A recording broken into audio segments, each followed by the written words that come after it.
Assalamualaikum warahmatullahi wabarakatuh. Kita ketemu lagi di Rehater Channel. Di video kali ini saya akan menjelaskan seputar syarat dan prosedur berperkara secara cuma-cuma atau gratis di pengadilan agama. Berperkara secara cuma-cuma atau lebih dikenal dengan istilah prodeo sebenarnya telah lama dipraktikkan di lembaga peradilan, jauh sebelum Undang-Undang Nomor 48 Tahun 2009 dan Undang-Undang Nomor 50 Tahun 2009 diundangkan. Bahkan kebijakan ini telah ada sejak masa penjajahan Belanda.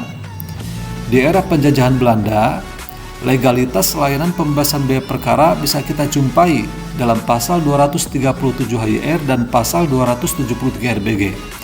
Dua regulasi ini memberikan ruang bagi pihak yang tidak mampu membayar biaya perkara untuk berperkara secara cuma-cuma atau tanpa biaya di pengadilan agama. Tentu menjadi pertanyaan bagi kita semua, mengapa pengadilan memberikan ruang bagi seseorang untuk berperkara secara cuma-cuma? Jawabannya, karena tidak semua warga negara Indonesia mampu secara ekonomi. Masih banyak warga negara yang tergolong miskin. Dari data yang dirilis oleh Badan Pusat Statistik tanggal 15 Juli tahun 2020, jumlah penduduk miskin di Indonesia pada bulan Maret tahun 2020 sebesar 26,42 juta orang. Jumlah ini tentu sangat fantastis, berbanding lurus dengan jumlah permohonan berperkara secara cuma-cuma di pengadilan, khususnya pengadilan agama. Nah, layanan pembebasan biaya perkara ini merupakan langkah konkret yang dilakukan oleh Mahkamah Agung dan badan peradilan di bawahnya untuk memberikan akses yang seluas-luasnya bagi masyarakat tidak mampu untuk memperoleh keadilan. Namun perlu kita ketahui, berperkara secara cuma-cuma bukan berarti tanpa biaya sama sekali. Berperkara di pengadilan tetap ada biayanya, tapi tidak ditanggung oleh pihak berperkara, melainkan oleh negara.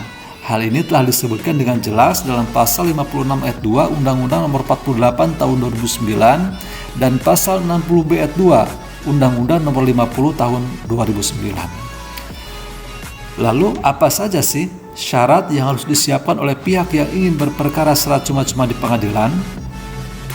Syaratnya sangat simpel. Pihak berperkara cukup melampirkan surat keterangan tidak mampu yang dikeluarkan oleh kepala desa atau lurah setempat, atau surat keterangan tunjangan sosial lainnya. Misalnya kartu keluarga miskin, kartu jaminan kesehatan masyarakat, kartu program keluarga harapan, dan lain sebagainya. Bahkan saat ini syaratnya bisa lebih simpel lagi. Sejak terbitnya keputusan Dirjen Badilag Nomor 2650 Tahun 2019 tentang penggunaan basis data terpadu kemiskinan, masyarakat cukup membawa KTP saja. Dengan memasukkan nomor induk kependudukan di KTP ke dalam aplikasi, pengadilan akan mengetahui apakah pihak tersebut tergolong sebagai pihak yang miskin yang tidak mampu secara ekonomi atau tidak. Kebijakan ini tentu semakin mempermudah masyarakat yang tidak mampu yang ingin berperkara secara cuma-cuma atau gratis di pengadilan agama. Nah, sekarang bagaimana prosedur yang harus ditempuh oleh pihak yang ingin berperkara secara cuma-cuma di pengadilan? Prosedurnya, pertama-tama pihak yang ingin berperkara secara cuma-cuma mengajukan permohonan pembebasan biaya perkara secara tertulis sebelum sidang pertama. Ini upaya yang dapat ditempuh oleh penggugat. Apabila tergugat juga ingin berperkara secara cuma-cuma, ia dapat mengajukan permohonan pembebasan biaya perkara sebelum acara penyampaian jawaban. Nanti permohonannya ditujukan kepada ketua pengadilan melalui kepanitraan dengan melampirkan surat keterangan tidak mampu atau bukti tertulis lain yang relevan. Setelah menerima permohonan, nanti panitera akan memeriksa kelayakan pembebasan biaya perkara tersebut dan sekretaris akan memeriksa ketersediaan anggarannya. Lalu berdasarkan pertimbangan panitera dan sekretaris ini, ketua pengadilan akan mengeluarkan surat penetapan layanan pembebasan biaya perkara apabila permohonannya dikabulkan. Sebaliknya, apabila permohonannya ditolak, proses berperkara dilaksanakan sebagaimana perkara biasa. Artinya, pihak yang mengajukan perkara harus membayar pajak biaya perkara. Apabila tidak membayar, maka perkaranya tidak bisa didaftar dan disidangkan di pengadilan. Nah, ketika permohonan pembebasan biaya perkara dikabulkan, salinan penetapan ketua pengadilan tentang layanan pembebasan biaya perkara ini diserahkan kepada sekretaris selaku kuasa pengguna anggaran, dan atas dasar penetapan ini, sekretaris membuat surat keputusan untuk membebankan biaya perkara kepada anggaran negara.